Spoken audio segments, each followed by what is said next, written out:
Welcome everybody to the Soul of the Unexplained. I am your host, that guy. I'm me and you're not, but that's okay. Anyhow, my lame attempts at being a comedian aside, my name is Jim Kelgard. I won't bother to spell the last name because quite frankly, I'm not sure I remember how to spell it sometimes, but I am Jim with two M's, and that is unique because, well, I'm unique as well, right? Right.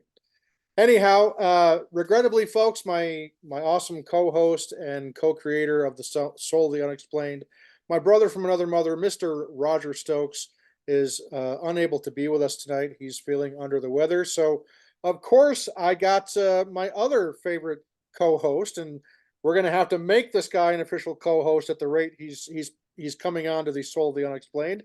But please welcome my favorite Denver Broncos fan, Mr. John Neiberger. John, how are you doing, buddy? I'm doing fantastic. Absolutely. Thanks again for inviting me on.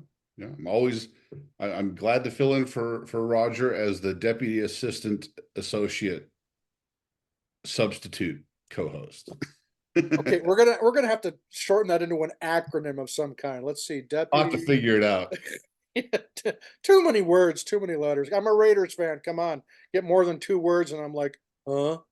So, anyhow, good to see you as always. And folks, we are here to recap not one, but two episodes of the History Channel's hit docuseries, The Secret of Skinwalker Ranch, episodes number 13 and 14, which this past week aired back to back, which is first time this has ever happened in the five-season run of the Secret of Skinwalker Ranch. So we're going to dissect both of these episodes, and there is plenty to talk about, plenty to dissect. So we're going to dive right into it, John. And to get started, just kind of overall, what's the impression that you're left with these two final episodes of season five? You know, honestly, the impression I got was taking the entire season into account and then seeing the last two episodes. The impression I get is that there is so much more to explore and that they have some better ideas of how to approach it for next year, this next season. Mhm. So I was already super excited for this season because they were already starting to get ideas for how to better approach the ranch. But now after this season, with the sensors they've deployed, with the data they've gathered, with the things they've observed, I think it's setting them up really nicely for season 6. So that was my general feeling, was like, I cannot wait, because I think there was stuff that, they can't squeeze it all into, if what was it, this 13 episodes this year? Right. There's not enough time to squeeze all the good stuff in. So, and you could tell that there was some stuff that is coming, and so yeah, that was my impression. It made me very excited for next season. Yeah, I thought it was aptly named the first of these two episodes that we're going to talk about. The first of which was called The Breakthrough. And of course, when you're talking about Skinwalker Ranch, breakthrough could have so many connotations, right? Because it's kind of like this, as a lot of people call it, this paranormal Disneyland of activity, where there's kind of a little bit of everything that we've seen. Both from, if you go way back to, reading about what happened when the Shermans owned the ranch, and before them, the Myers family, all clear up through the Bigelow era into the modern era where Brandon Fugel has his team. There's so many things where that term breakthrough could apply. And quite obviously, it does apply to, well, really kind of one specific thing, which we're going to get to. But I, like you, John, I really enjoyed the episode. It was kind of the culmination of everything that we had seen leading up to this, and particularly when it comes to the drilling. Um, Quite obviously, that's what the breakthrough I think really refers to in this episode. But gosh, at the end of this particular episode, episode 13, I was just waiting for somebody to say, strike them up, boys. It's Miller time. you know, so it was the number one thing for me is I was so happy to see them achieve success in regards to drilling. So with that, folks, there are spoilers ahead, as you always get with our Secret of Skinwalker Ranch recaps. So if you have not yet watched these two final episodes of season 5, you might want to pause and go do that right now because we're going to go into quite a bit of detail in regards to what transpired in these two episodes. So to begin, again, we're going to start talking about The Breakthrough, episode 13. And the episode begins with Thomas Winterton meeting up with Alex Swanson and the team from Mark Construction at the Mesa drilling site, where they have successfully installed the what they called the fishing tool to fix and eventually replace the rod that had broken previously. So, after maneuvering this fishing tool into the borehole, they're successful in getting the broken rod out and they're now ready to resume drilling. And when Thomas asks Alex and Jared from Mark Construction how far they have left to go, Alex tells Thomas that they have roughly 75 feet of drilling left before they reach their goal of coming out the top of the mesa. And Jared estimates they're looking at roughly 5 hours worth of drill time from that moment. Later that afternoon, Cameron Fugel arrives in his helicopter to help the Skinwalker Ranch team conduct what will be their biggest and most ambitious experiment of the year. Joining Cameron as part of the experiment are several LiDAR experts, including our favorite imaging expert, Mr. Pete Brown Socks Kelsey, as well as a gentleman by the name of John Brown, and of course, Jim Royston and Sam DeRiso of Omnitech. And we'll talk about some of the other gentlemen in just a bit. But Eric comments on how impressive some of the technology is that these LiDAR experts have brought onto the ranch. Mobile LiDAR specialist John Brown says, quote, "It's pretty serious technology when it comes to LiDAR. This one," and he's referring to a large LiDAR unit that's mounted on top of an SUV, he says is specifically used for long distance collection and it's incredibly accurate, close quote. Pete Kelsey then says to Eric, quote, "I hear you have something creative in mind for it," close quote. Eric responds by saying, "Yeah, we have a few creative things in mind for it." Travis then reminds us how a few weeks prior, Pete Kelsey's LiDAR equipment detected a massive cone shaped anomaly that stretched more than a half mile from Homestead 2 over to the East Field Canyon and had a 2,000-foot high apex directly above the triangle. And Travis says, quote, "Other than the mesa, there are the three main hotspots where we've experienced the most strange phenomena on Skinwalker Ranch, including UAPs, energy spikes, and even possible evidence of something that resembles a traversable wormhole. So our hope is that tonight's experiment will reveal uh, more detail in all the anomalies that we've seen in these different locations, and maybe it will help us determine how they might all be connected." Close quote. So now Travis talks about what I'm going to call the game plan for this massive experiment that they're going to be doing. So once the sun goes down, the team will begin the experiment by launching a rocket in the east field to see if they can stimulate phenomena. From there, imaging expert John Brown will drive his mobile LiDAR vehicle while Cameron shadows him from above in the helicopter. The plan is to have them move past the East Field, the Triangle, the Mesa drill site, and all the way over to Homestead 2. So the whole length of that distance there.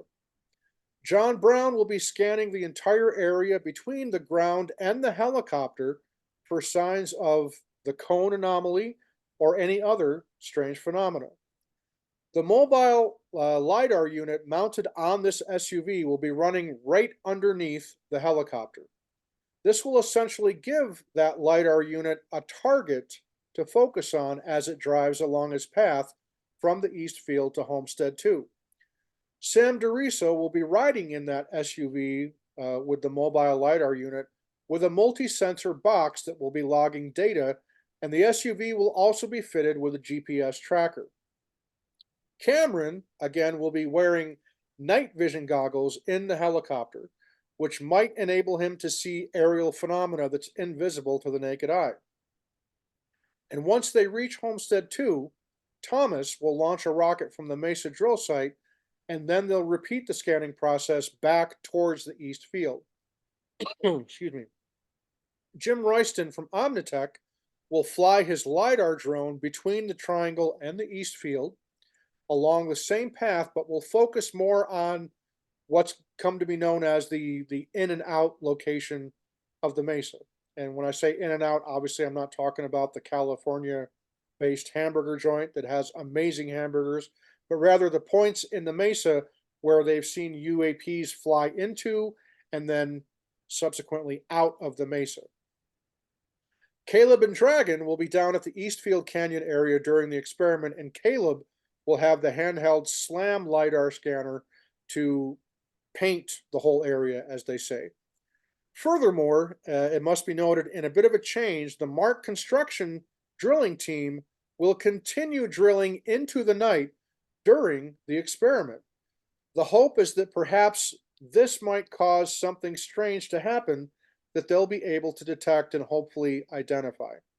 So, John, let's take a pause there and just let's talk about for a quick moment about already the scope of what this experiment is going to entail. Not only do we have Cameron Fugel in the helicopter, who's going to be following a SUV that has this super high tech long distance LiDAR unit affixed to it, but we're also going to have rockets launched. Big surprise there, right? Yep. And we're going to have the drilling team are going to continue drilling, and normally we've never seen them, drilling during the evening hours, and this time they're going to be drilling well into the evening hours as they're conducting the experiment. But then they are also going to have uh, Jim Royston with his LiDAR drone fly between the triangle and the East Field. And remember, that whole area, there has been all kinds of GPS anomalies that have appeared in the past. So I'm really impressed with not only the technology, but the fact that they're really kind of going all out in regards to activity that's going to be taking place during this experiment. What are your thoughts on that? Yeah, the logistics of all this is is insane. Can you imagine being there? I mean, they had to coordinate all of these different elements, and uh, I like the breadth of the experiment, the scope.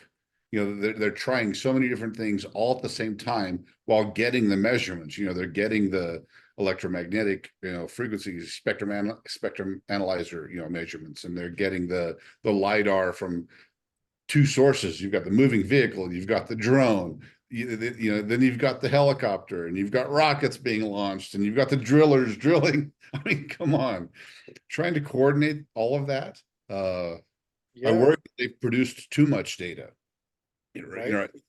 They And might have and too and much hold data. that thought, because we're gonna circle back to that exact statement you just made about the amount of data that they could potentially glean from all this equipment and all these resources. So believe it or not, John, that's not the only component of the experiment that's going to be happening. There is what I'm calling a phase two of the experiment that we're going to talk about right now, because like the guy on the infomercial used to say, but wait, there's more. So indeed, for this second phase of the experiment, once the first phase of the experiment is done, they're going to conduct another experiment at the triangle. And this time they're going to use the burner from a hot air balloon to heat up the space where they've detected something at an altitude of roughly 30 feet.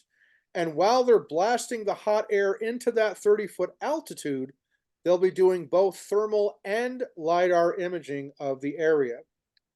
So Travis then mentions how Eric has camera footage that clearly shows the blob-like anomaly that seemingly zapped a rocket during a previous season's experiment. I think that goes back to what, season 3 or 4?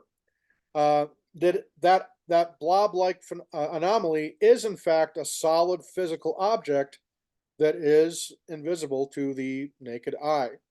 And I don't know about you, John, but seeing the rendering of what that blob-like image looks like, and to have Travis actually say that it was in fact a physical object, I mean, that's, you know, that just even more so blows my mind. But all throughout both phases of the experiment, the Skinwalker Ranch team will be monitoring everything with high-speed cameras, spectrum analyzers, radiation detectors, and GPS devices to collect more data than they ever have before.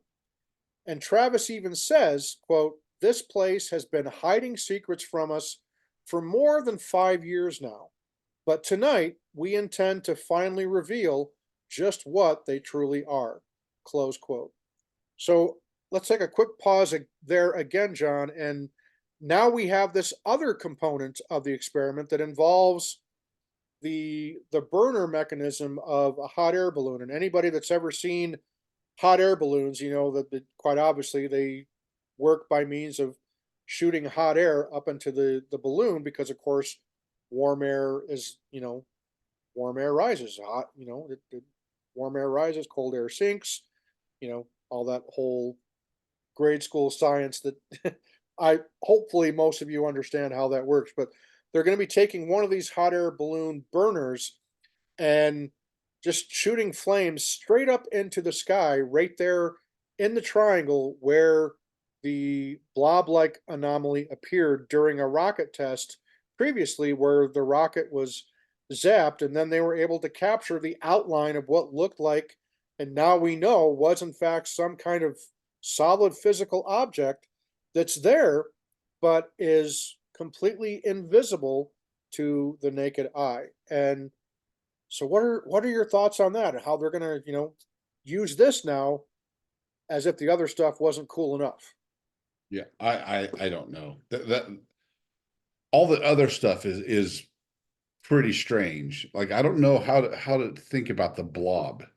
Honestly, I'm still trying to wrap my head around it, because I was in the camp when we first saw it in earlier seasons. I can't remember which one it was, 3 or 4, but when we first saw it, I was kind of in the camp that it was a camera artifact. It's from the bright lights of the rocket and the lamps from the vehicles or whatever was there. I don't remember exactly, but with internal reflections in the lenses, just stuff like that. I was like, it's a lens anomaly. It's not that weird. But I think I started to come around, to okay, because of other measurements they've taken, other anomalies they've seen that seem to seem to be at the same level. I've started to think, okay, maybe there is something to it. Mhm. And now I kind of think there is, but I just don't know how to think about it. Is it part of this just overall general, I mean, we'll call it a portal gateway thing? Like, is this all just one thing and it's just a part of that? Or is it, which it probably is, because all of this stuff seems to be stationary. Like whatever this stuff is, it isn't moving around.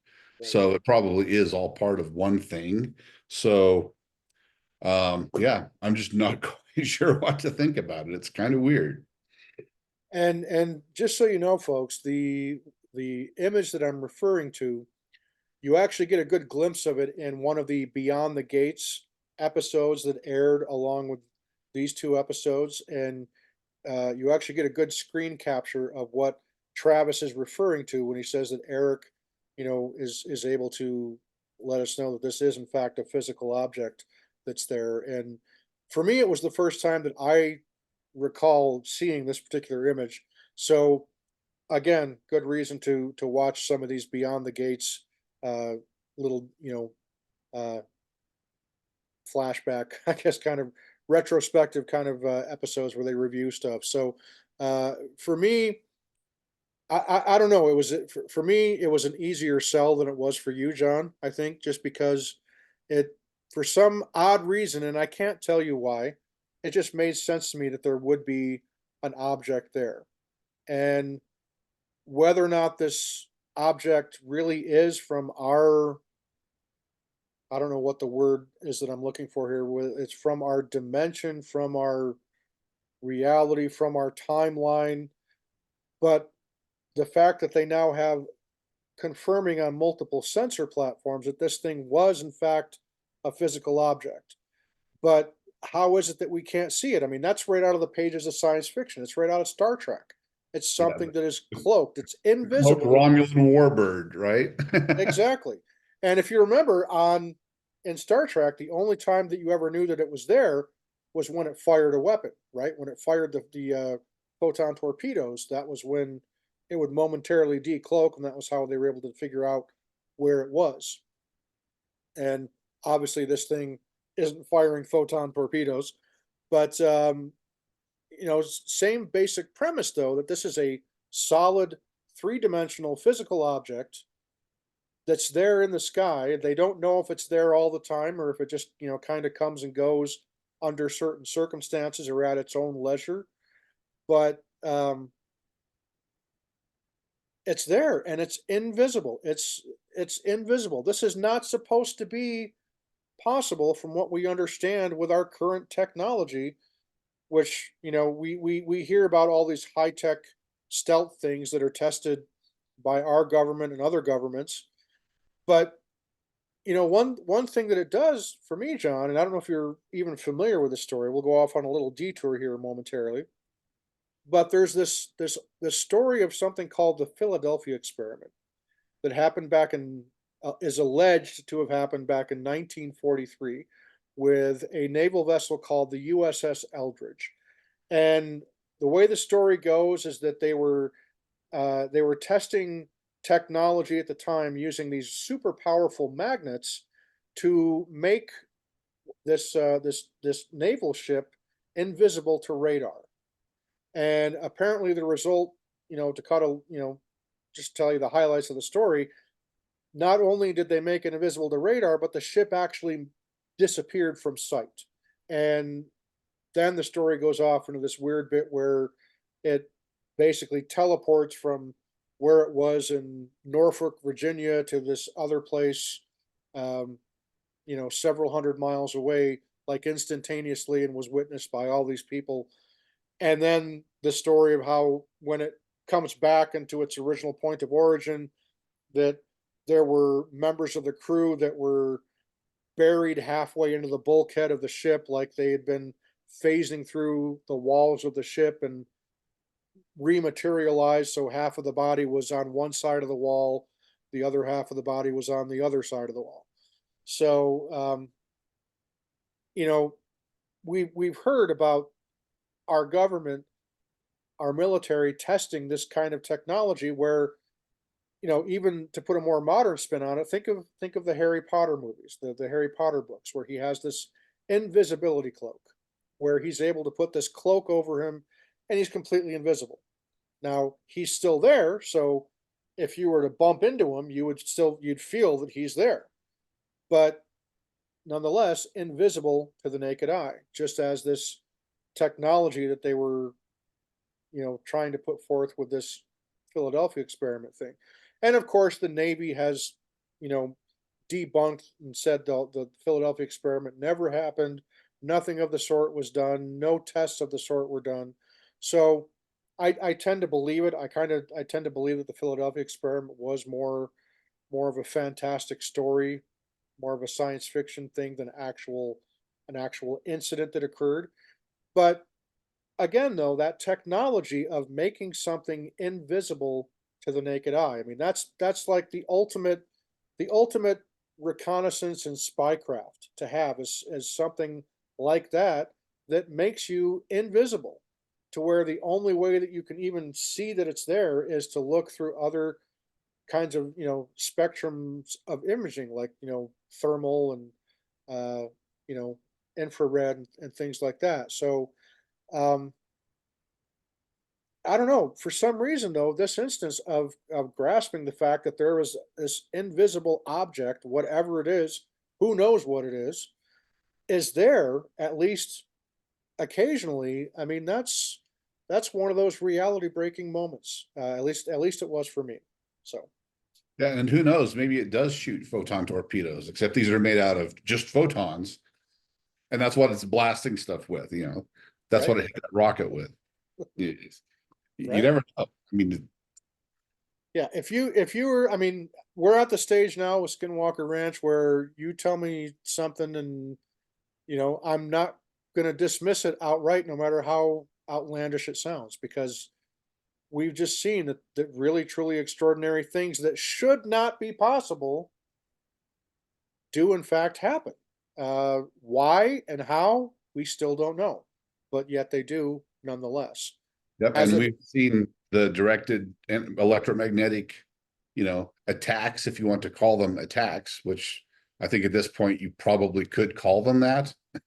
you know, that seem to be directed so tightly that they can hit one person and not the people, people standing right next to them, or hit the cow, or whatever. right, So those beams are coming from somewhere. Maybe it's the blob. Maybe it is some sort of protector, guardian thing that's just sitting there and yeah, occasionally pops out and zaps things for who knows what reason. yeah. At this point, it's all pure speculation. But Interdimensional whack-a-mole, right? yeah, exactly. Who knows? But Yeah, who knows, man? yeah, it's just adds one more layer of OMG, right? And it's yeah, I mean, it just to when we got to see that image in the Beyond the Gates episode, I was like, wow, I didn't recall ever seeing that, but now that I see it, it's like, holy crap, this thing is real. I mean, that's what I'm left saying so many times, particularly during this last season of the Secret of Skinwalker Ranch, is like you said before, John, that can't happen, but it just did. Yep. And that's kind of like what we've come to expect with Skinwalker Ranch. So night falls and the experiments begin. Cameron takes the helicopter to an altitude of 1,000 feet and hovers into position over by the East Field so he can follow John Brown and Sam DeRiso, who will be in the mobile LiDAR SUV. In the East Field, Caleb begins scanning with the handheld SLAM scanner, and Dragon prepares to launch the first rocket. The rocket launches and it goes off without a hitch. Travis then signals Dragon to tell Cameron that they're clear to begin their run from the East Field over to Homestead 2. Eric will be monitoring everything from the command center, and Uinta fire management official Don Mitchell is also on hand at the ranch to assist over at the Triangle. And after the helicopter and LiDAR vehicle pass the Triangle, Jim Royston then launches his LiDAR drone, which again will fly northeast from the Triangle to the East Field over where I call it Kelsey's Spire and the in and out points of the mesa. So the LiDAR SUV and the helicopter then pass the Mesa drill site and proceed to Homestead 2. Once they arrive at Homestead 2, they complete their first about face and prepare to drive back to the East Field. And John, nothing out of the ordinary was observed during this first pass from the East Field to Homestead 2. So Thomas Winterton then launches a rocket from the Mesa drill site, and once again, the launch goes just fine. Cameron then radios Thomas to tell him that he can see the rocket and that he is still hovering at 1,000 feet as he follows the SUV from directly overhead. The LiDAR SUV passes the Mesa drill site and the Triangle, and shortly after the SUV passes the Triangle, Thomas gets on the radio and asks the team if the helicopter appears to them to be directly over the vehicle or if they perceive it to be a little behind where the SUV is from their various vantage points. Travis responds by saying that the helicopter is way behind the LiDAR vehicle. And Eric then jumps on the radio and confirms from the command center that he sees it too. So something very strange appears to be going on. Cameron insists that from his vantage point in the helicopter that the SUV is directly beneath him. In fact, Cameron states that at one point it looked as though the vehicle was behind him, to which Travis says, "There's no way." So the question is, were Cameron's eyes being deceived, or the rest of the folks that were there on the ground? Was there an optical illusion or distortion of some kind taking place from either where Cameron is or from where the people on the ground are? So Travis tells Cameron that when the LiDAR vehicle passed through the triangle area, the helicopter was still over the drill site, which is a significant distance discrepancy. Travis estimates that there was at least 50 yards discrepancy in the visual distance between the two vehicles. Yet, when the camera angle from Cameron's helicopter is shown, sure enough, it shows the helicopter is directly over the LiDAR SUV. And presumably, at the same time, we get the vantage point from Travis and the folks on the ground, and that helicopter is demonstrably behind, distance-wise, from the SUV that has the mobile LiDAR unit. So Travis wonders if perhaps, again, the optical discrepancy could have been caused by the cone-shaped anomaly. So John, let's pause there and talk a quick moment about that. So here we have an instance where nothing out of the ordinary is observed in their first pass from the East Field to Homestead 2. So on the way back, Thomas launches a rocket from the drilling site, and then when the mobile LiDAR unit gets past the drilling site and then passes the triangle, the helicopter, which from the ground, we're speaking from the vantage point of the team on the ground, they see that the vehicle is already rounding the bend to go beyond the triangle, whereas the helicopter is still back here. The instead of being on top of each other like that, they are apart like that. But yet, when we see the shot from Cameron's vantage point, from the camera mounted underneath the helicopter, sure enough, it shows that that SUV is directly beneath him. So, what are your thoughts, John? I mean, that there's clearly a discrepancy there. Am I right? Yeah. Yep. And probably, I don't know how many times I've said it already. I don't know what to make of that. But, my first instinct, again, because I'm naturally really skeptical about everything. My first instinct was to think, okay, flying a helicopter at night, even though Cameron is unbelievably experienced, it's not like this is a daily thing for him to be flying out there with his night vision gear and all that, which, and my first thought was, is this an optical illusion just because of the conditions, because of the lighting on top of the vehicle? Is it just because of his altitude? Does it just seem like it's directly below him, but it's not, something like that was my first thought. Mhm. But like you said, even the camera, I mean, that's mounted below the helicopter, it looks like it's the vehicle's right below the helicopter. Right. But I don't even have a guess as to how you would explain that, when clearly from the ground you could see the offset. It was like Travis said, from his perspective, 50 yards or something. That doesn't really make a lot of sense. Mhm. I would still like to see, like, find out if there was instrumentation that somehow also was kind of wonky at the same time. I don't know how. Maybe they had GPS running, but we all know GPS isn't accurate out there. So I don't even know what instrumentation you could have, but it would be, I guess, here's what would be interesting: to see the camera view from the helicopter time synced to the exact same time you got the camera view from the ground where Travis could see it apart, you know. Mhm. If you could see that, that would be interesting because it just seemed like maybe it was some sort of optical illusion. But I mean, if that was a real thing, what the hell? Yeah. Well, That's and, the weirdest. I mean, we've and gone off onto some weird things before, but that one yeah, so bizarre to me. I don't know how you would explain that. And if that's something that was actually happening, in how, real time. I mean, yeah, if it was happening in real time, it seems like there would have been other visual disturbances. Like if there's something that's actually disturbing the visual space, the observable visual space in that area that's making it look that far off, you would think there would be other visual disturbances, but no one reported any. So I don't know. Maybe it's because it's at night and they just couldn't see them.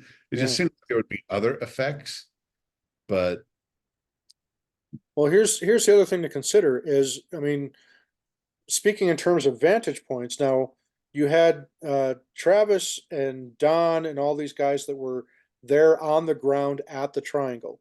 Okay, so they are several yards, maybe several hundred yards removed from the foot of the mesa, right?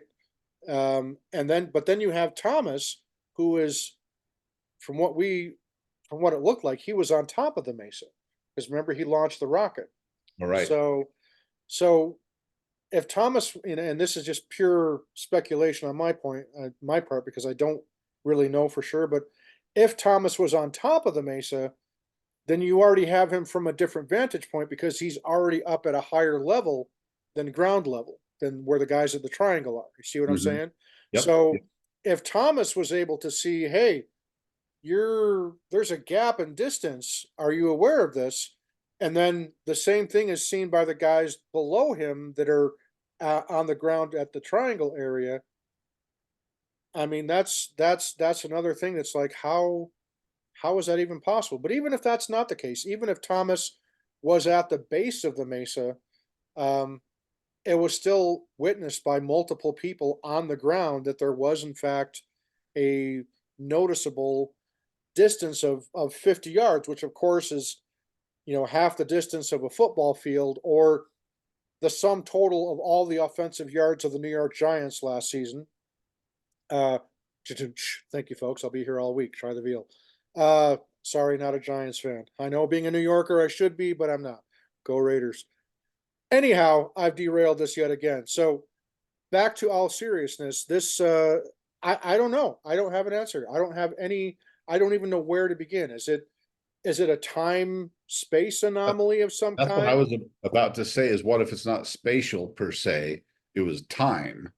And Right, maybe again, this is an analogy that's going to drive the scientific folks crazy, but it reminds me of how in relativity, different observers can measure things differently, and they're all correct right, because it's relative to the observer and relative to the objects that are in motion, you know.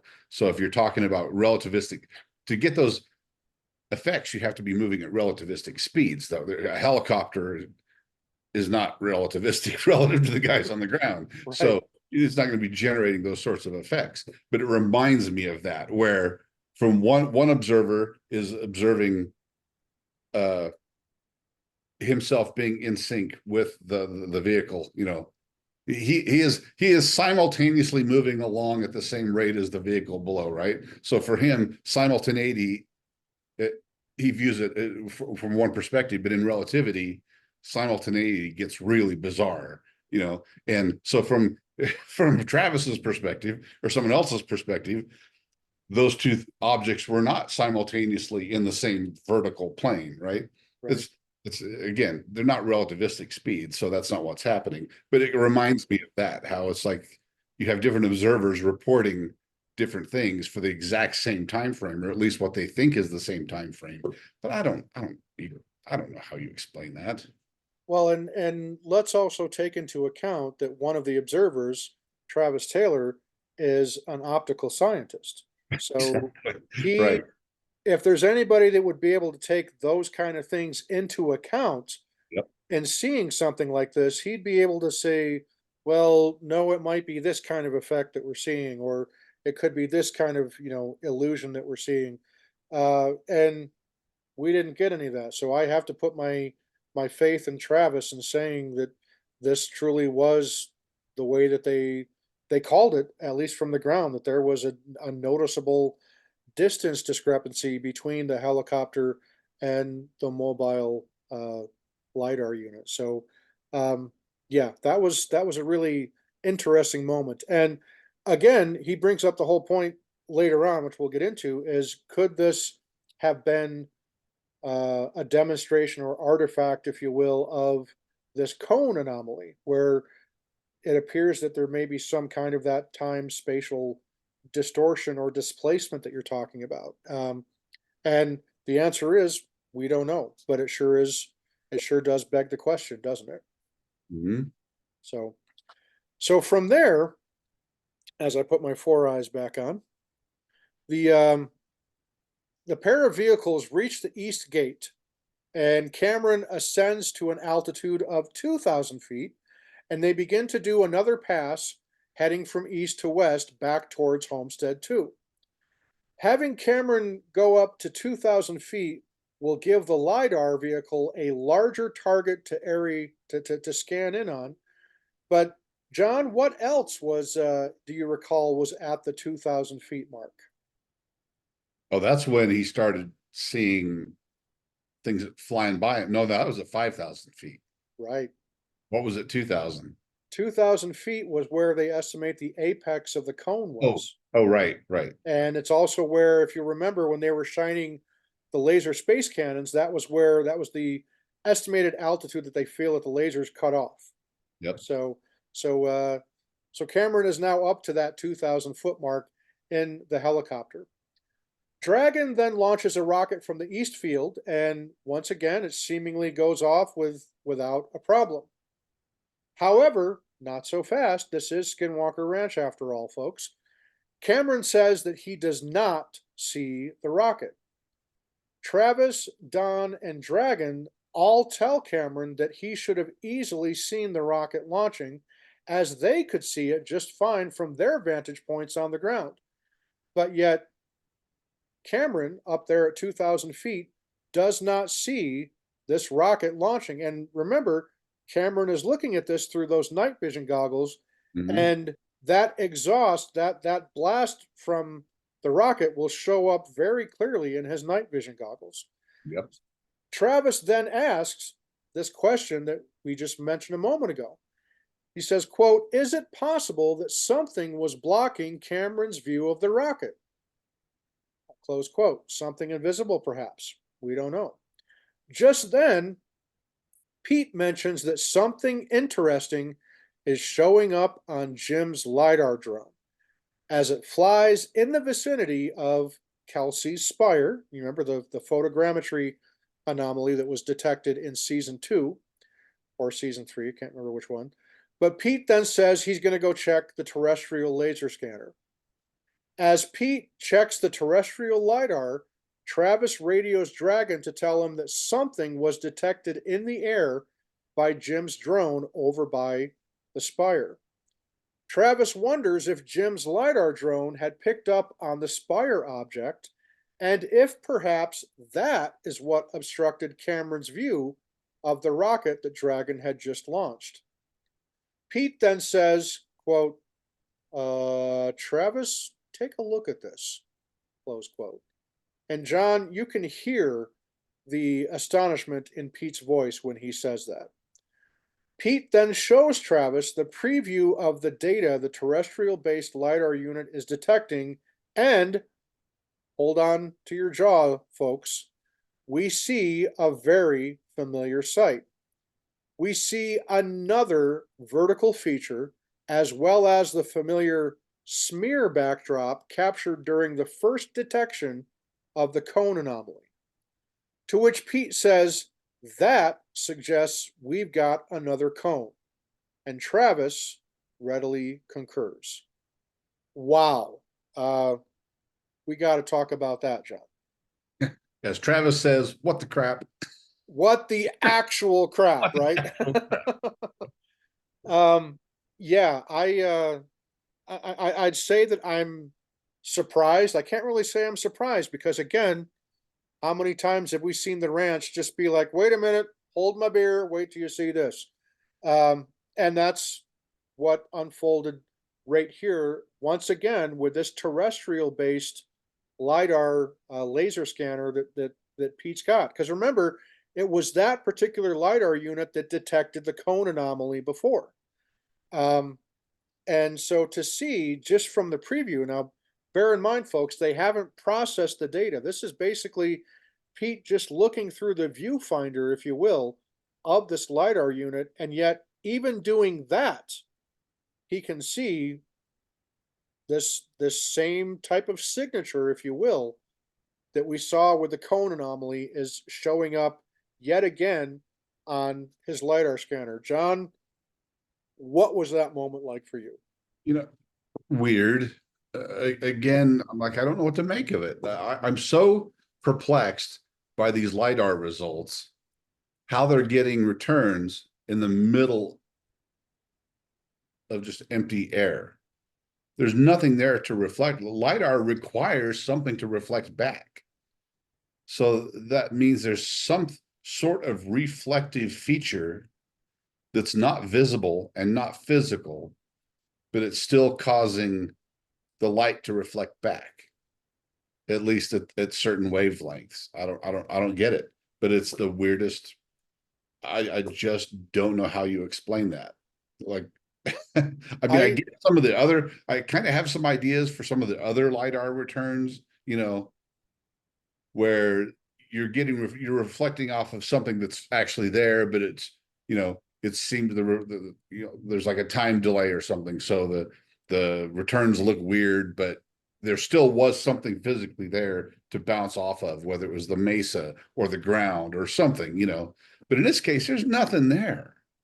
There's nothing there, and it's still getting some level of reflections in a spire shape and then the conical shape around it. I, That's just it. The only um, thing that comes to mind, and bear in mind, folks, I am so far removed from being a scientist or a physicist. So this is just me spitballing here. The only thing I am aware of that can cause light to behave like that is gravity, right? I mean, the only thing that we're told is like what happens at the event horizon of a black hole. And quite obviously, that's not what we're experiencing here because, as Travis has said, if there was, in fact, some kind of a black hole event horizon type of force at play, it'd be ripping the planet apart. yeah. So the fact that that's not happening just adds another layer of WTF is going on here, right? Because um, it just blows the mind. And for me, it was another jaw floor moment. I mean, it was like, holy crap. I can't say that I didn't see this coming, but at the same time, when it did happen, it was like, wow, this place is really just it's something else. Well, it shows it wasn't a glitch the first time. And That's that's the just thing it. to me is the first few seasons, I think they were struggling with repeatability because Right. they still were just getting such weird results. They didn't really know what to try. Now they've got their process refined and they're starting to know what to measure, how to measure different things, what can stimulate this behavior, those sorts of things. So Yeah. they're getting a lot more data. But to be able to recreate, I mean, the first time they got the weird LiDAR results, that was mind boggling. I was like, this makes no sense. But in the back of my mind, I'm like, is it some sort of just freaky, bizarre glitch? Who knows? But to Yeah. recreate it again, you, Well, you, you get the same results. and There's got to and be something there. and you hit it right on the head, and we're actually going to touch on that when we begin talking about the next episode. But that's really what all this comes down to, folks, is repeatability. Once you get repeatable results from an experiment, that's when you know you're truly on to something.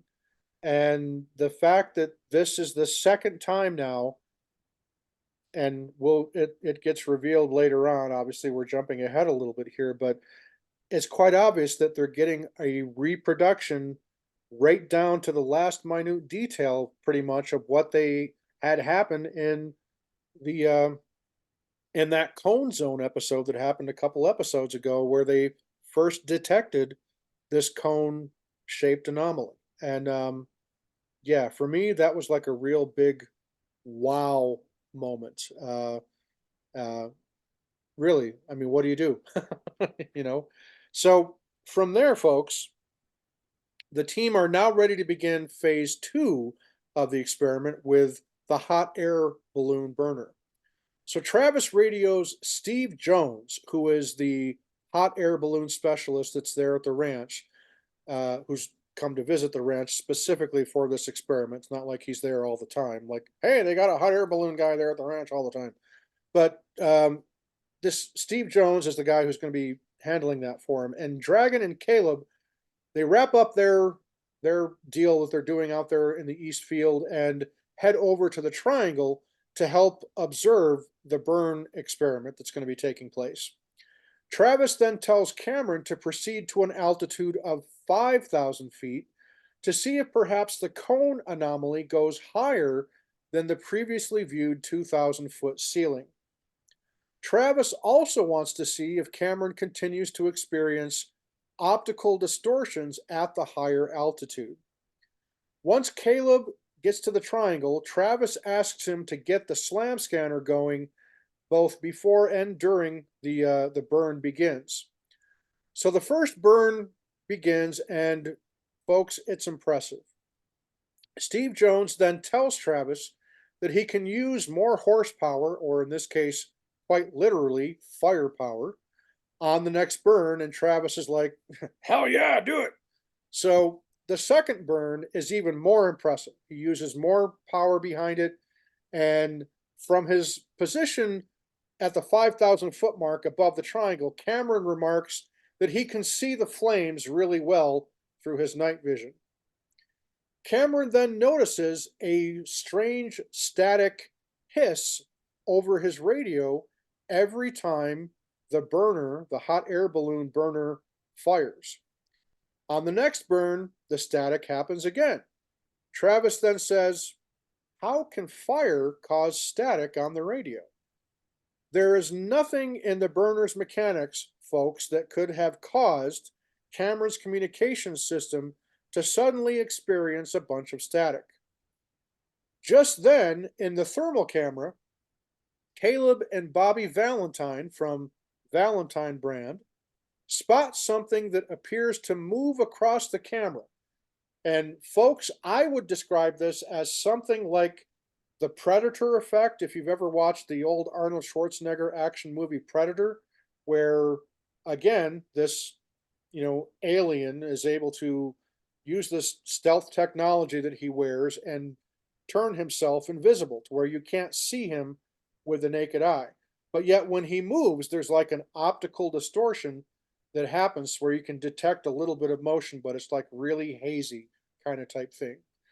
So something is barely visible, essentially. And there is, again, some kind of motion, but more of this optical distortion or undulation of some kind that Caleb and Bobby see in the monitor.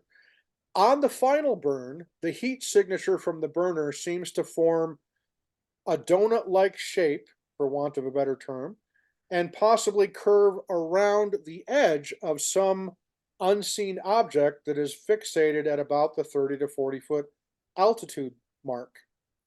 So, John, let's pause there and let's talk about that. The hot air balloon burner thing goes up, and it's pretty impressive to watch this massive propane flamethrower essentially that goes straight up into the sky. And shortly after it happens, Caleb and Bobby are looking at the thermal camera monitor, and they see something that, you know, it's the best way that I can describe it. It's not what they described it as, but I'm a big action movie fan, and it's like, I don't know if you've ever seen the Schwarzenegger movie Predator, but that was kind of like the best way that I can describe it is that's what kind of it looked like, this motion that goes directly from one side of the screen to the other, right directly over where the burner is happening. And then on the last burn, to see the flame and the thermal signature kind of form that shape, but then also to see it almost like it curves around up the side, up the edge of some unseen object, which again, let's look at what we know about this blob phenomena, whatever the heck it is, this physical object that is able to be unseen by the naked eye, but it's still there at that 30 to 40 foot level. It's too much of a coincidence. I mean, there's no confirmation that that's what this is, but I got to be honest, John. This footage looks really really compelling on something truly anomalous. What do you think? Yeah, oh, yeah. When I saw initially with the flames, I was not super excited about having flames out there. I was like, I don't know if this is going to be that interesting. And then, and then you see, Fire! Fire! Fire! yeah, Fire! well, I Fire! mean, it's cool, but I was like, I don't know what they're going to get from it, right? Yeah, I wasn't sure what results you might get. But when you saw the flame curl around an invisible surface and then curl back like it literally like it was tracing the edge of something. Right. That's weird, dude. Like that's really, really strange. That's not something that you would see in midair without something there. You're not going to see flames deviate that far away and then curve right back. I mean, it really looked like they were following the edge of some surface. So that was bizarre. As far as the other thing, the predator-like thing, I need to watch it again. I'd like to see more video of that to see Yeah. it closer and maybe slowed down and see a little bit more before it, maybe a little bit more after it to kind of get an idea for what it was. For me, it was just too hard to tell. And I've spent so much time for work related things and staring at ranch cameras and stuff like that. You start seeing, I've seen so many compression artifacts in my life from weird things Right. that at first I'm like, okay, I need more to see what that was. But it still was weird because the image seemed like it was pretty stable. Yeah. And then you see that thing just kind of trace Hmm. across. It was Yeah. weird. I mean, I don't really know what to say about it other than that. It was weird, but I wasn't that too excited about it. I was more excited about the flame curving because Yeah. that's Yeah. bizarre. I too was more impressed by the actual thermal signature of the flame going seemingly up the side and curving around the edge of what, presumably would be this cloaked object that's there.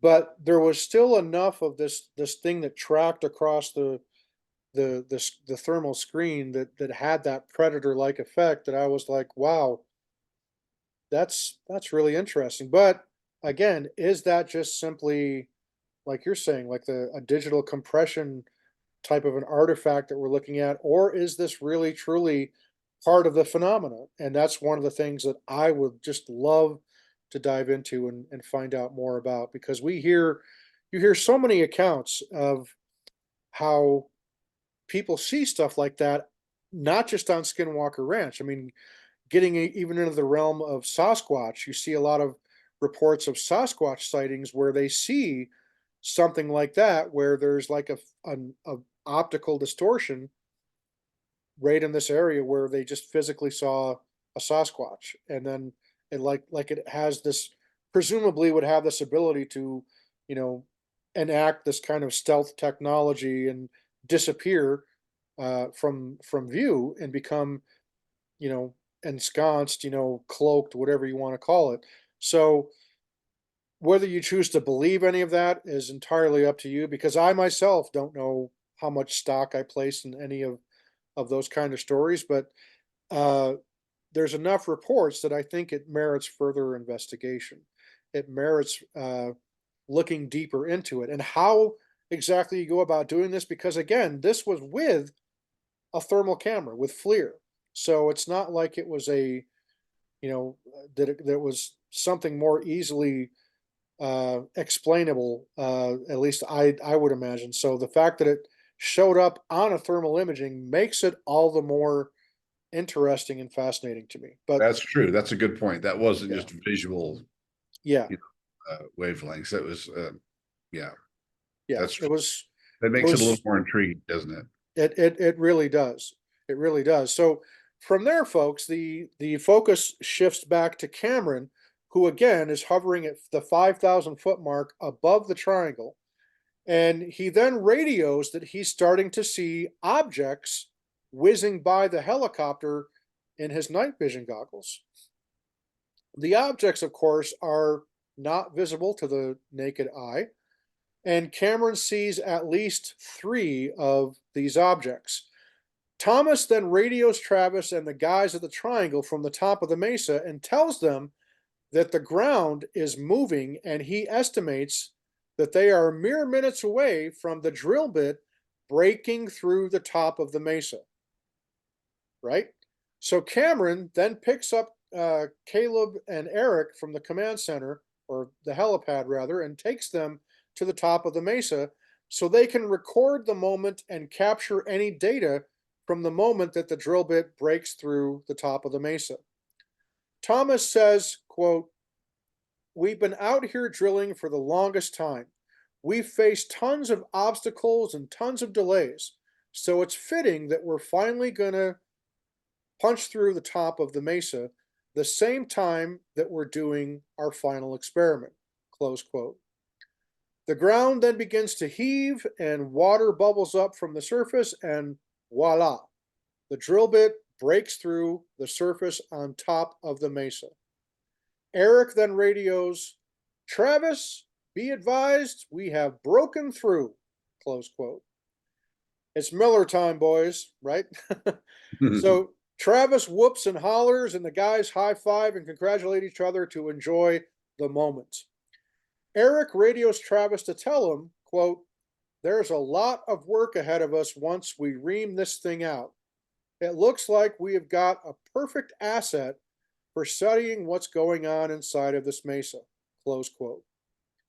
Travis then says, quote, "After all the insane setbacks that this operation encountered over the past several months, I could hardly believe it when the guys radioed to me that we finally got one of our boreholes completed up through the mesa.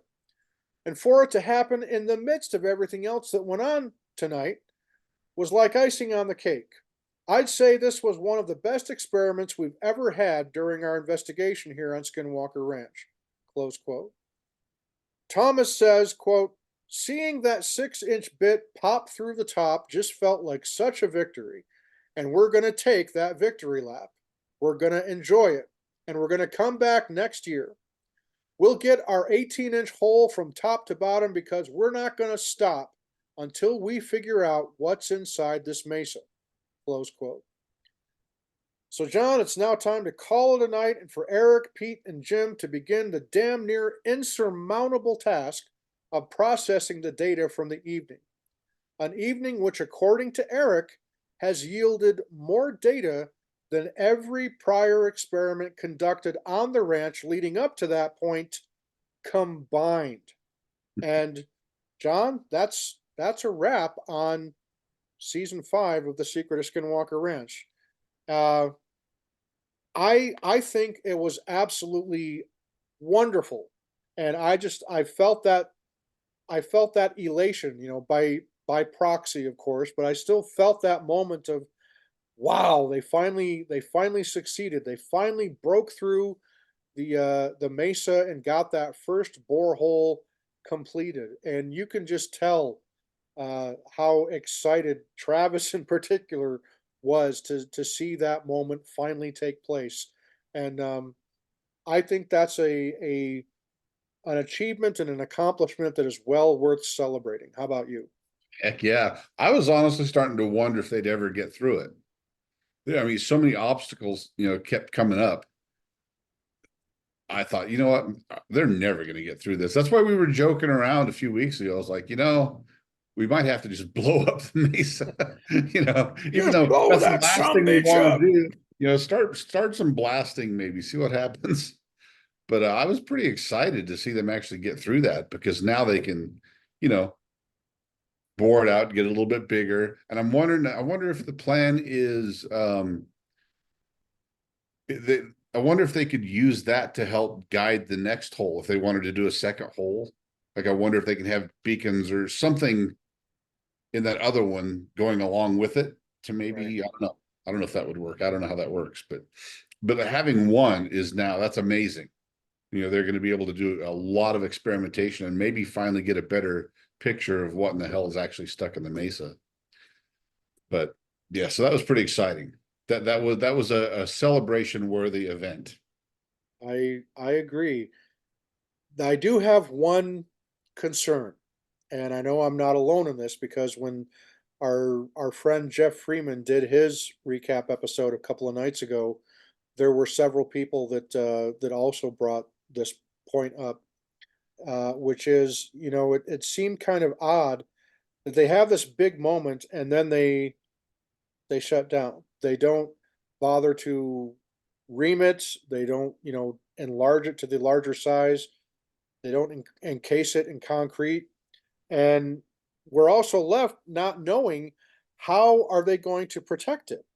And what I mean by that is on top of the mesa, let's not forget, you've got another property that is right up there bordering the Skinwalker Ranch property in the form of a campground. And who's to say that if that thing is not capped off or something like that up on top of the mesa, now granted, people would already be trespassing if they mosey over to that point, and Caleb and Dragon and Joe or whoever else is doing security at the time would be well within their means to call out and have them, you know, removed for trespassing. But again, how do you protect that asset that is now, like Eric says, it's the perfect asset for figuring out what's inside the mesa and getting a better look at it. So I didn't like how they, and this is probably on Prometheus, not on the Skinwalker Ranch team. So I put it more on how Prometheus edited the episode, but it just seemed rather odd that, all right, we've finally broken through, but now we're going to wait a whole year before we safeguard it and protect it. And it's like, okay, you're having this big moment, but then it's kind of like you're like, okay, we're done here. We're going to come back in another year and we'll pick up from here. It's like somewhere in the back of my mind, the ranch is going to have one of those, oh yeah, you think so? Watch this. And Right. so I'm genuinely afraid that they're going to come back because we don't know what precautions were taken Right. to safeguard this borehole. What I'm afraid of is that the ranch is going to do something to, you know, cause that borehole to collapse in one or more places or any one of a number of things, because it's Skinwalker Ranch and nothing is guaranteed, right? So Yeah. The area is slightly seismically active. Like you get a little, like it's who very, knows, maybe a little, little quake will go through there and close up the hole, and now they got to re-drill it or something. yeah, Yeah, those. yeah. I agree.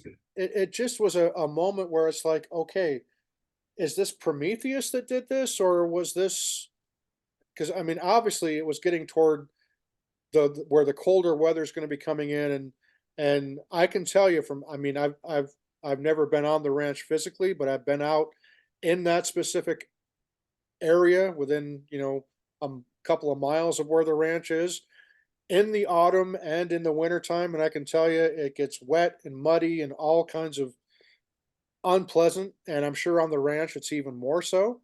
So I can understand why they wouldn't want to begin a next phase that's going to be labor intensive because they couldn't count on the weather holding up as part of the bargain. Right. But it still just seemed really odd to have this moment of, yay, success. And now we're going to walk away for a year. It Yeah. just seemed really odd without telling us what specific precautions they're putting in place to make sure that hole doesn't collapse in on itself or that, Mhm. you know, somebody doesn't trespass on the property and, you know, cause damage intentionally or otherwise, if that makes any sense. Yep. No, I agree. It did. It almost made it anticlimactic, right? Here's something we've been dying for a few seasons. They finally get it, and they're like, "All right, well, that was pretty cool. All right, see you next season." Yeah, Like, right. come on, don't leave us hanging. But I mean, maybe it was shooting schedule. Like you said, it was toward the end of the shooting season. Maybe they were running out of time. I don't know if they need more gear, a different rig to do their next phase. They didn't have it there, and it just was going to take too long. Or yeah, there's probably just tons of reasons why I'm sure it went down that way. But yeah, I was thinking, it's like, man, I'd be I'd get that hole done. Like, don't stop right there. Like, once Yeah. you've made, like, just get it done so it's ready to Yeah. go. You know? Yeah, get some kind of casing in there that's going to shore it up so that it doesn't collapse. I mean, they do that. We've seen them do that in other instances where, well, even on Curse of Oak Island, they put in a casing to make sure that the hole that they drill doesn't collapse in on itself. You do something to to shore it up and to strengthen it. And it just seems really odd that we didn't see that happen. And if it did happen, then again, why didn't they show it? And I put that on Prometheus, not the guys working at the ranch. I'm sure they, that was out of their hands at that point. But that was the only kind of moment that made me like, why? you know. Yeah. So Yeah. It was a weird place to end it. I It's agree. like, yeah. Yep. So from there, folks, we begin what is technically the final episode of the season 5 of Secret of Skinwalker Ranch, and it's called Shock and Awe. And folks, just as we've seen in the last couple of seasons, the final episode is actually kind of like they gather the group together in Salt Lake City at Brandon's office, and they kind of recap everything that took place during that particular season and make plans for what to do next. And so that's basically what this episode was about. But we also get the data, some of the data that was processed from this last episode, the breakthrough. So this was a really cool episode, this shock and awe episode 14 of season 5. And so this episode begins with the team um, meeting at the top of the mesa during the daytime to take a look at the breakthrough point that they had with the drill bit.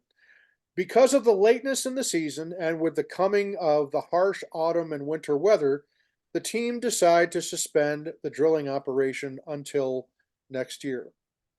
So we then cut to Salt Lake City, and just as in the previous seasons, the team meets at Brandon's office in Salt Lake City, and we see Eric, Travis, Dragon, Caleb, and Thomas, joined by Brandon Fugel, Cameron Fugel, Uncle Jim Morse, Jim Royston, Ryan Graves, Brad Crispin, who is Ryan Graves' business partner for the Americans for Safe Aerospace, and Jay Mother effing Stratton. So, wow, what a group to assemble for this look back on the season and the review that the team is doing with each other as they begin to take a look at some of the data that was culled from this most recent experiment. And Brandon begins the meeting by saying, quote, "These are historic times. As we all know, Skinwalker Ranch has become ground zero for not only studying the phenomena, but really the world's attention on these topics." Close quote. Mr. Stratton then chimes in by saying, quote, "Having worked this topic so long for the United States government, I think the ranch and civilian research into the topic is going to break through. It's opening up so many minds. We're moving beyond the stigma to actual study." Close quote. Brandon then says, quote, People don't like to have their paradigm completely turned upside down, but it's time. And I think this most recent experiment is arguably the most comprehensive scientific experiment of its kind at our own Skinwalker Ranch. Close quote. Eric and Travis then begin discussing with the group the experiments and the data collected during the season. First up is Pete Kelsey, who joins them via live video chat. Pete dives right in and says, quote, "We'll go to the terrestrial laser scanning first. I don't think you're going to be disappointed, and I'll just cut right to the chase. We've got data out to the northeast, and it's probably going to look very familiar." Close quote. Sure enough, John, we see the familiar vertical lines and smear pattern that we've seen before from the cone anomaly. It's identical to the previous imaging, and particularly with the upward looking view, it's clearly the cone again. Brandon suggests that perhaps it's some kind of force field, maybe? To which Travis says that the idea of it being a force field really isn't crazy or off the mark. But since we don't have that kind of technology, what the hell could it be, right? So Jay then says, quote, "It really makes me wonder, are we a part of an experiment? You know, from someone or something," close quote. So, John, let's take a pause there. First of all, holy crap, this group of people assembled. I mean, not only do we have the core team of Skinwalker Ranch there, including Uncle Jim Morse, but we have Ryan Graves and Brad Crispin from Americans for Safe Aerospace. We see Ryan Graves back with the team at Skinwalker Ranch. And then, of course, for me, the coup de grace, Mr. Jay Stratton. Um, that's the most impressive group I've ever seen assembled at the end of a season. How about you? Oh yeah, totally agree. It's pretty exciting to see all of them together. Yeah, some of the Yeah. feedback that one of the things that disturbs me is I've seen a couple of people comment recently that, what the hell was Ryan Graves of all people doing there? And to me, the answer is obvious. I mean, if you're assembling a team of people that have real world experience in these things and that are also from a scientific background and somebody who is clearly working for transparency, Ryan Graves, of all people, it's going to be one of the people that I would have towards the top of that list, along with Jay Stratton, right? Um, because these are people that, again, they're experiencers, right? And you can't ever overlook the importance of having the input of somebody that's an experiencer. But Ryan Graves also, he has a degree in mechanical and aerospace engineering. So he is definitely qualified scientifically to be part of this conversation. What say you? Absolutely. I mean, at first I thought the same thing. When I saw him there, I thought, well, why is he there? But then exactly for all the reasons you just stated, if you think about it for just a little bit, you're like, oh yeah, actually it makes perfect sense, that he's there. Um, and it's you want people you want professional people who are qualified, technically minded, uh, but who have experience with these sorts of things. It kind of already breaks down some barriers, and in their mind, they're like, okay, I know that these types of phenomena are real. Let's just figure out what they are. So you get a little bit of a different perspective. But I mean, these are people that have seen these things or similar phenomena, right? Right. So Well, let's it would be worthwhile to get their input.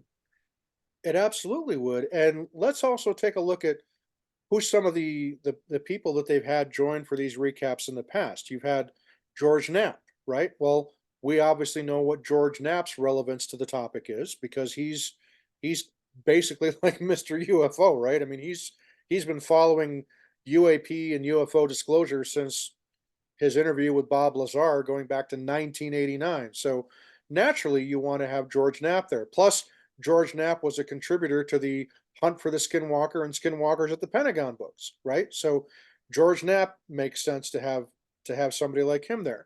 And in the past, we also saw the former governor of Utah, Gary Herbert, as well as Sean Reyes, the former, the current actually attorney general for the state of Utah. So you had two prominent politicians that are in a position to help maybe open up some pathways for some of the research and putting the networking in place to get some people of influence involved in the investigation. So Brandon does not mess around with bringing people in just because he thinks they're a nice guy to be a part of the crux of these conversations.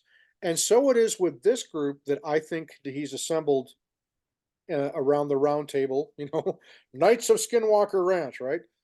Gathering around the round table, or at least the half moon crescent, right? Anyhow, there I go derailing again. Sorry, folks. My mind just goes there. I don't know why. But seriously though, this group that Brandon has assembled for this particular recap, I think is the most impressive to put it simply. Um, because again, you've got experiencers, you've got people that have scientific backgrounds, people that have degrees. And in Ryan Graves' case, this is one of the three brave men that testified before Congress and the American people about what he's experienced regarding UAPs and the need for there to be cooperation and transparency from the United States government in helping to figure this mystery out. Because there is so much at stake, not just from an anthropological, ontological, whatever aspect you want to consider, but just simply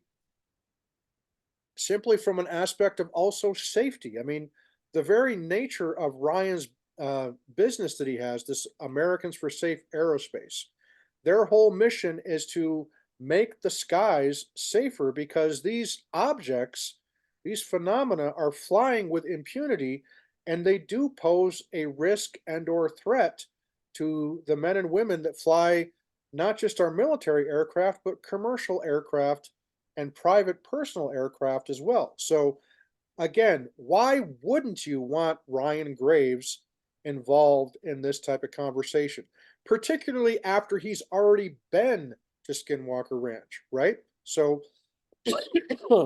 sorry, his inclusion is a no brainer for me, and I was happy and thrilled to see him there at this final discussion that they're having.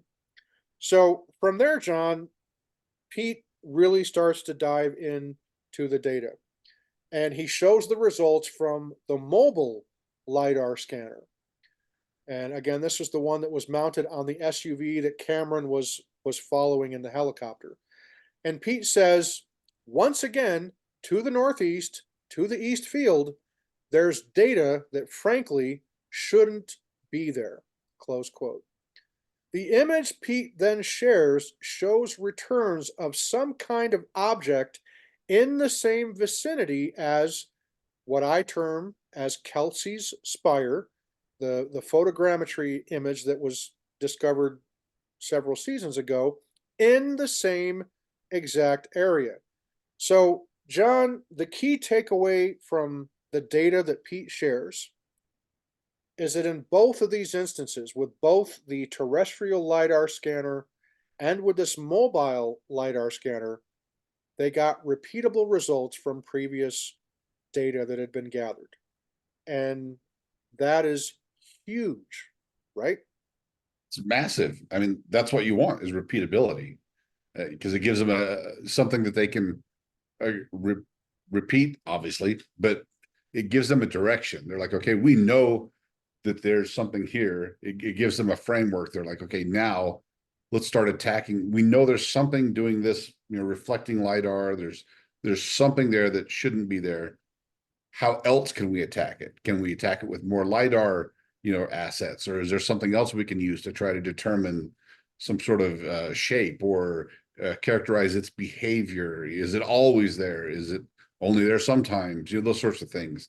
Now that they know it's there and they can repeatedly find it, now they can start doing more tests to get a little, again, characterize its behavior, whatever its nature is. They can start to get a better feel for it. Correct. And the thing that really I keep going back to on Pete's data that he shared is that think back to the Cone Zone episode where literally, I was jumping off the couch, could not believe the things that were happening before my eyes that they were showing when the cone anomaly was shown. And what this now shows us is that that was not a one-off. That was not, as far as we know, was not an error. It really was something that yielded a repeatable result when they tested it several days, weeks, whatever later from when they got the first collection of data that indicated the presence of a cone-shaped anomaly. Um, that's significant. That is huge. That is, I mean, if that doesn't put some of the naysayers to rest, I don't know what will. I mean, that is the very definition of a significant find, in Mhm. my opinion. Real data, you It's know, real, it's real real. data. And that's what we always hear from the debunkers as well. They're not being transparent with the data. They're not showing us the results. Yeah, they are. Is this not good enough for you? Because if this isn't good enough for you to at least, whet your appetite, get your lips smacking for what might be, coming down the road, then I don't know what will. I mean, honestly, this is the definition of impressive for me. But that's just me. Mhm. Yep, I agree. So from here, I mean, John, what is from this point in the shock and awe? There is more that transpires. They do talk about they I thought it was interesting that Brandon kind of puts out the question, will you guys are you interested in coming back and continuing on in this investigation? And I don't recall Brandon ever asking that question of of I of didn't the even group. notice. Yeah. So That is kind of weird, I or at was least interesting.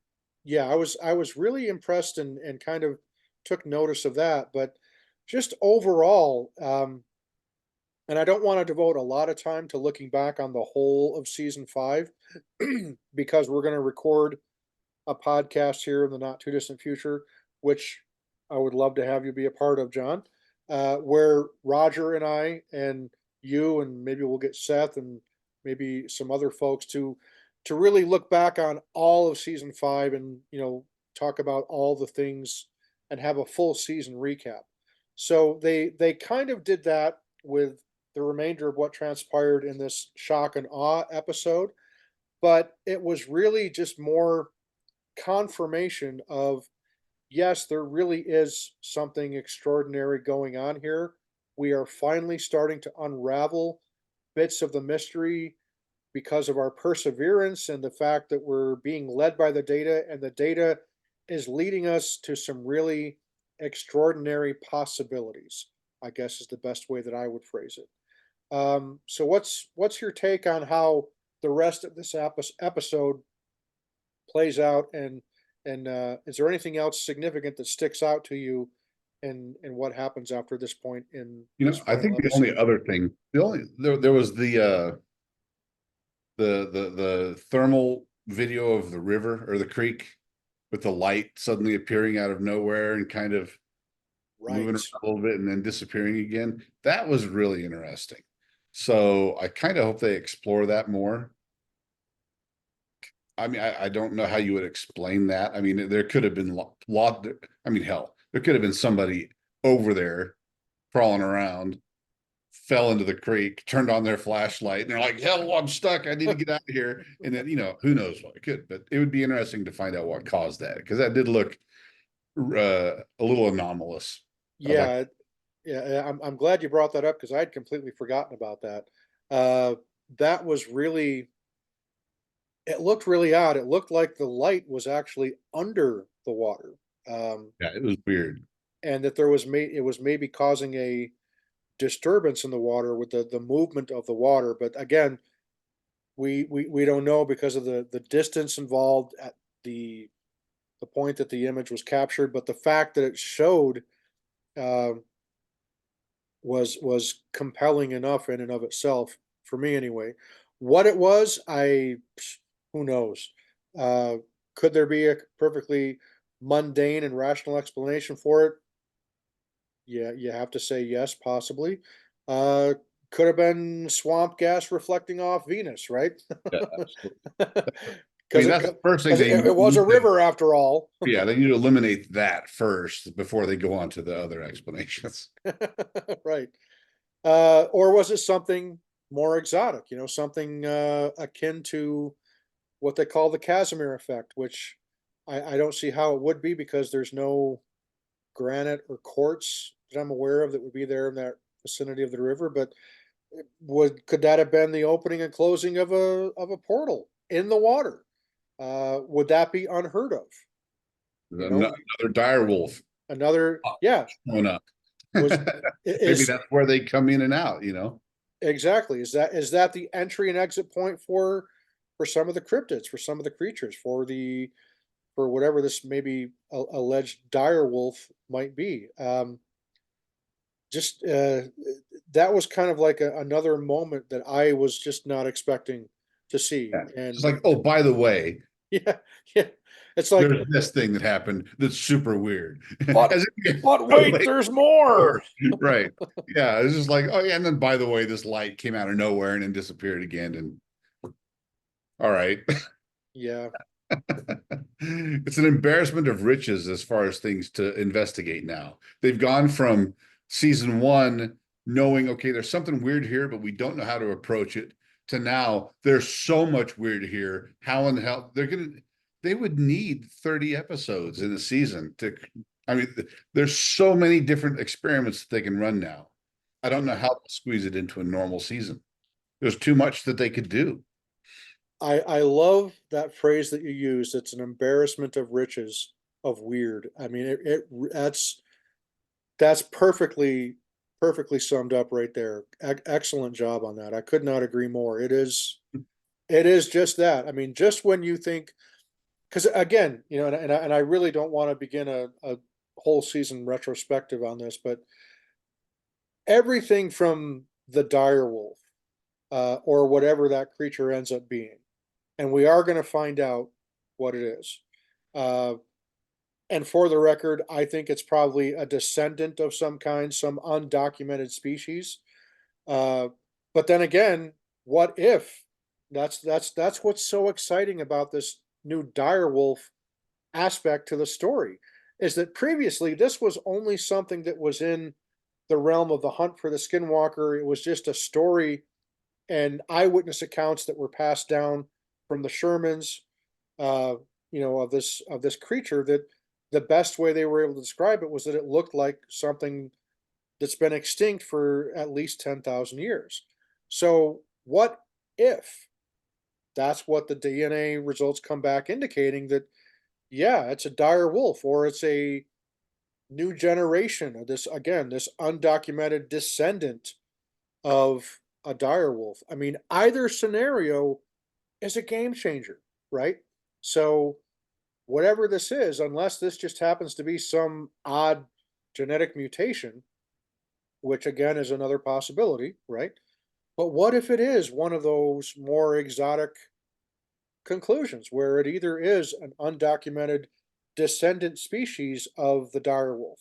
How has that species managed to remain largely unknown in that region? Because as you and I have talked before, wolves, they have a pretty wide ranging habitat, right? They don't just, they're not solitary. They don't stay in one specific place. They roam. Right. If They're there's kind a breeding population, you'd think you more people would see them. That's the other intriguing aspect of this. exactly. Is this Yeah, is a single individual. right, They haven't seen any others as far as we know, right? right. And you're not going to have an extant hybrid species or a descendant of dire wolves unless you have a breeding population. So where are its relatives, right? Where's the rest of the Right. clan? You And know, believe me, there's some weird breeding that happens in Utah, but oh, you know. not that weird.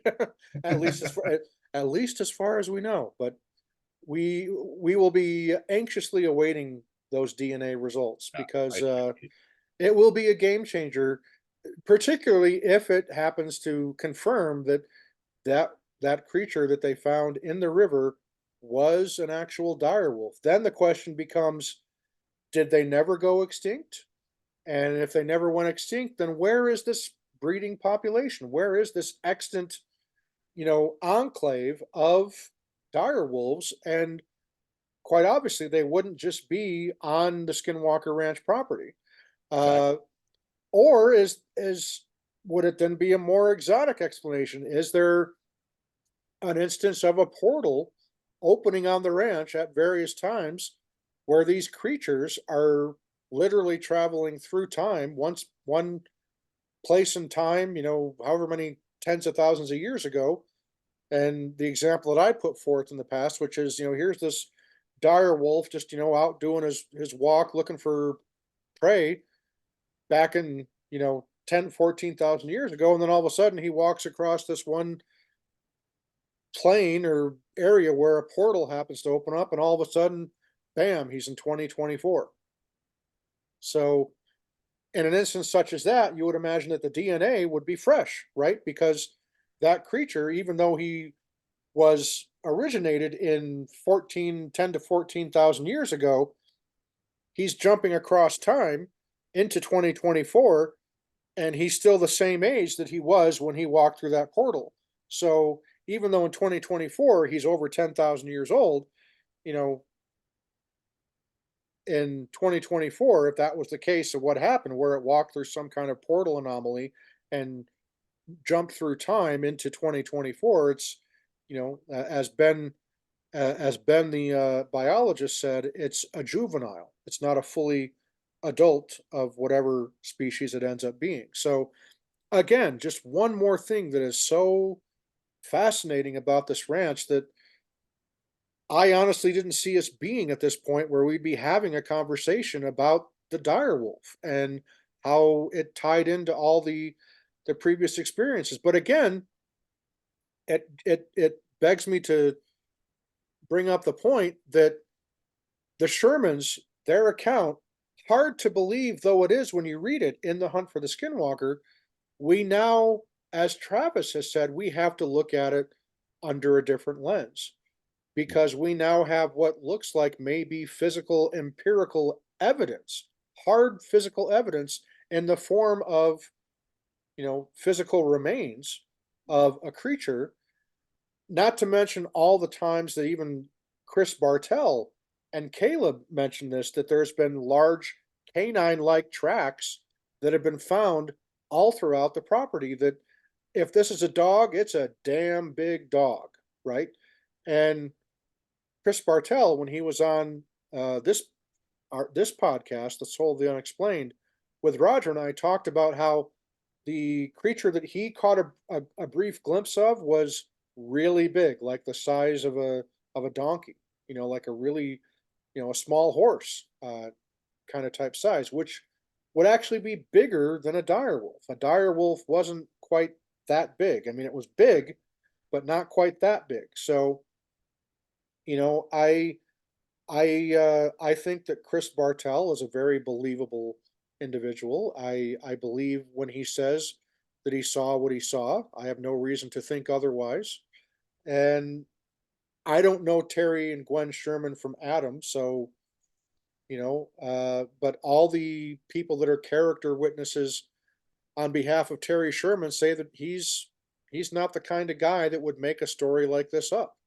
Yeah. So then you get into the whole realm of, look at that story of the dire wolf that's in The Hunt for the Skinwalker.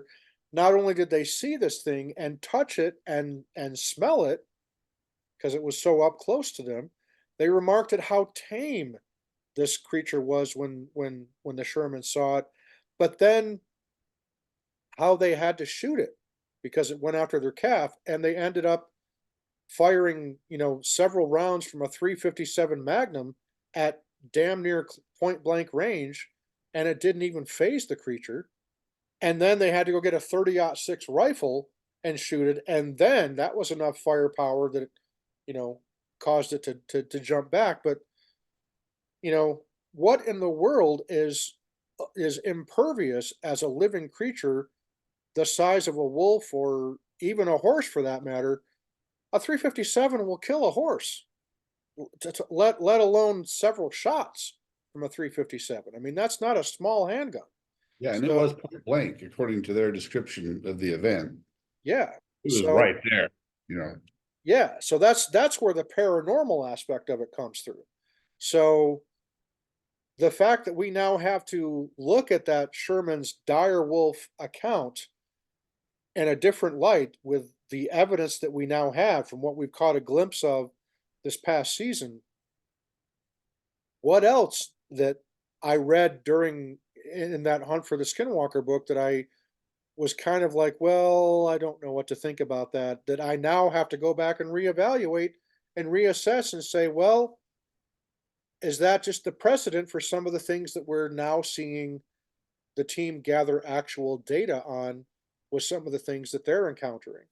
And that is just one of the things that makes this whole Skinwalker Ranch topic so damn fascinating for me. How about you? Absolutely agree. I might have to do exactly what you said. Go reread that book again with some fresh eyes, and because I've been a little skeptical of some of the reports in the book because they seem to only some of them the craziest reports. Some of them Yeah, seem to come only from Terry Sherman, and I always kind of worried about that. Like, yeah, but yeah, now knowing what we know now, go back and maybe re-examine some of those things and yeah. um, be a little more open-minded. And I'm definitely bringing my Hunt for the Skinwalker book to Phenomicon because I Oh want yeah, I want to see if I can get George Knapp to autograph my book. that would be sweet. So, and as I've told the story, George Knapp was one of the presenters at the very first Phenomicon, and I wasn't able to work up the courage to go and say hello to him and even get a picture taken with him. And I know, folks, a lot of you will think, well, come on, Jim, you being shy. Anybody that meets me in person, one of the first things they notice is that I am not the same flashy personality that you see here on this podcast or that you hear particularly on my radio program where I really just cut loose.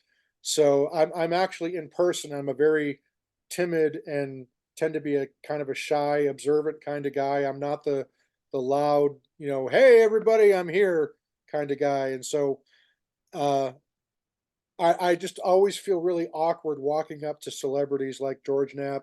I mean, heck, I was scared to death to say hello to Jay Stratton, you know, uh, and really terrified of saying hello to Travis Taylor.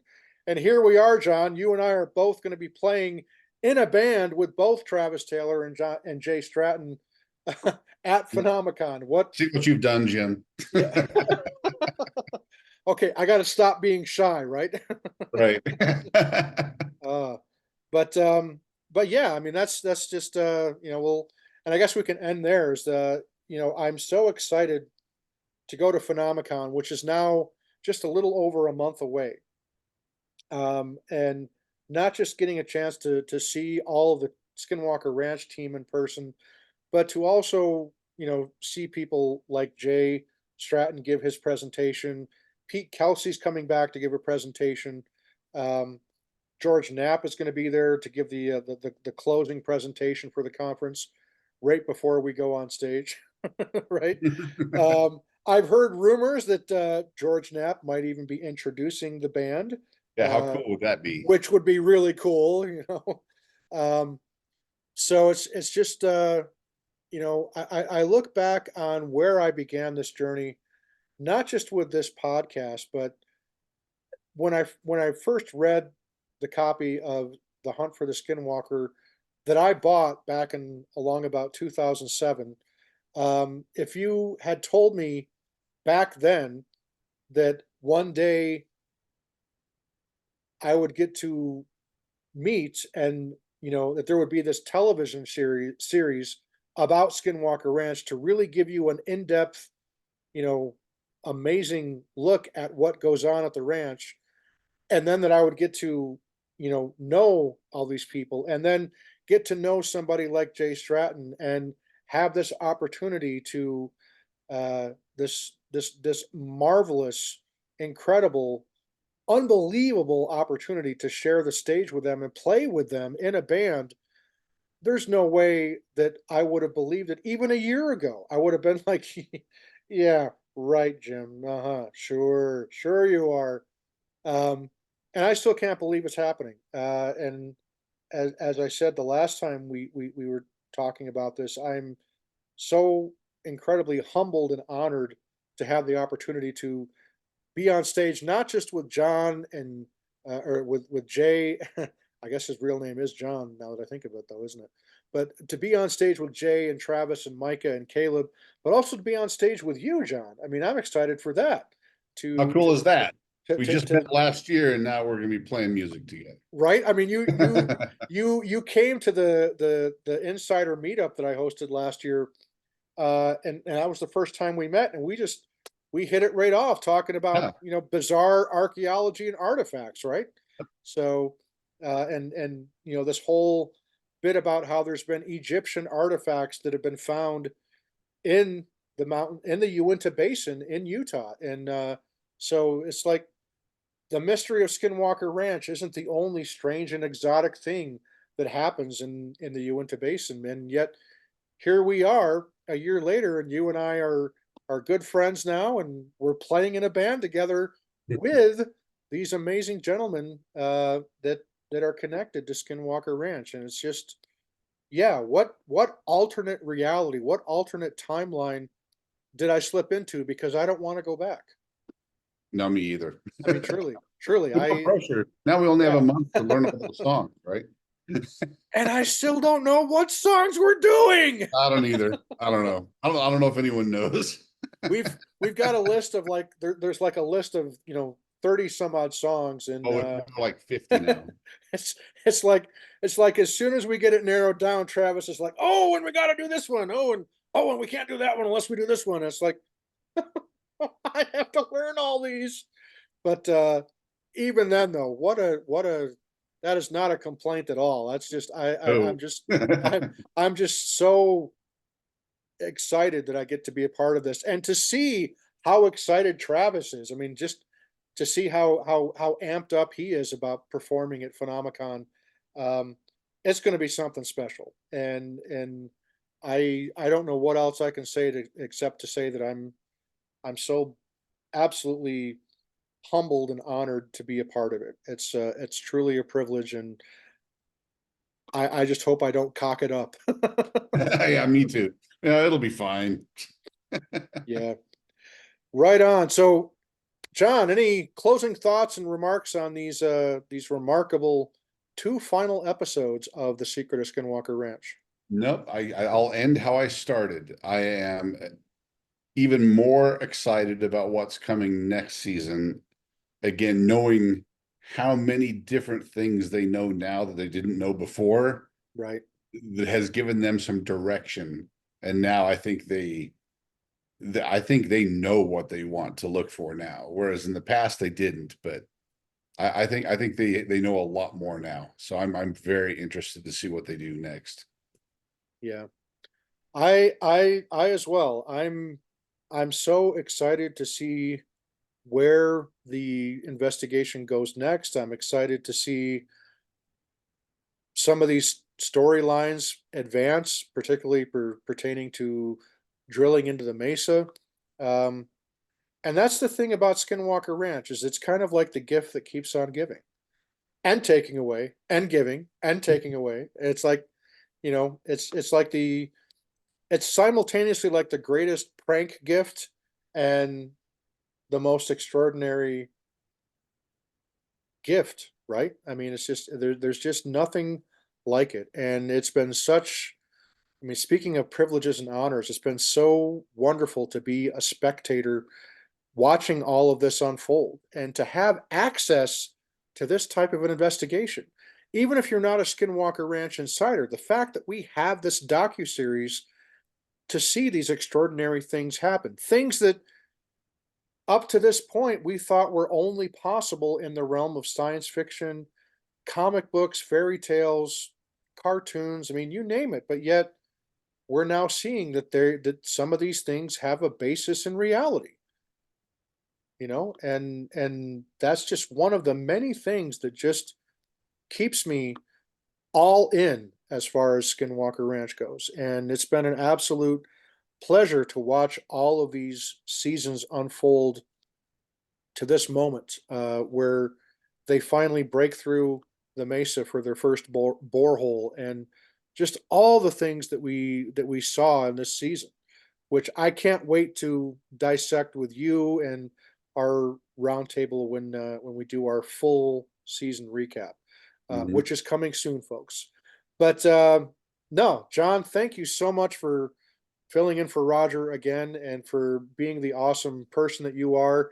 It's been such a privilege, again, speaking of privileges, to get to know you as a person and to connect with you and to find out how much we have in common despite you being a Broncos fan and me being a Raiders fan. Right.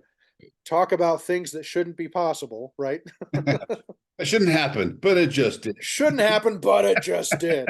So, and I'm really, really looking forward to this opportunity to share the stage with you and these other fantastic gentlemen at Phenomicon. It's going to be a once in a lifetime opportunity, and I am going to live every minute of it for as long as I can. So thank you for joining us tonight. Your insights are always so wonderful and valuable. Your perspectives, you bring up so many things, and you articulate things in a way that I, with my verbose manner, just simply I it's beyond my pay grade. I mostly just stumble around until Right. hopefully the right word falls out.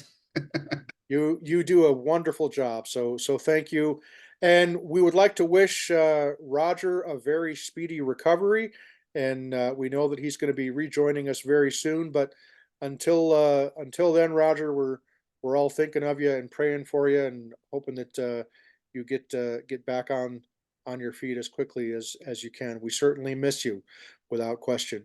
And a big thank you and welcome to all of our new subscribers here at the Soul of the Unexplained. Thank you for checking us out. Hope you guys enjoyed this particular episode and this recap. And if you're not a subscriber, then please hit that subscribe button there down below, and hopefully you'll continue to enjoy this crazy content from our cheap ass, no frills style of podcasting, which Roger and I do have plans to make it a little more exciting and visually, aesthetically more pleasing to the eye.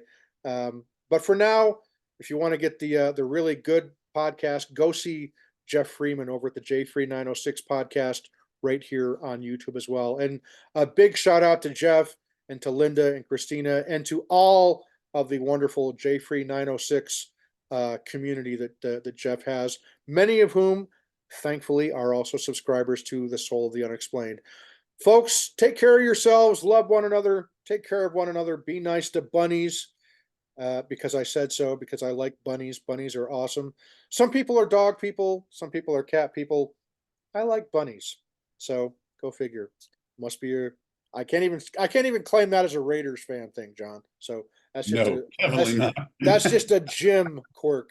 But at any rate, folks, thank you for checking out the podcast today, and we will see you next time with another episode of the Soul of the Unexplained, and we'll just catch you on the flip side.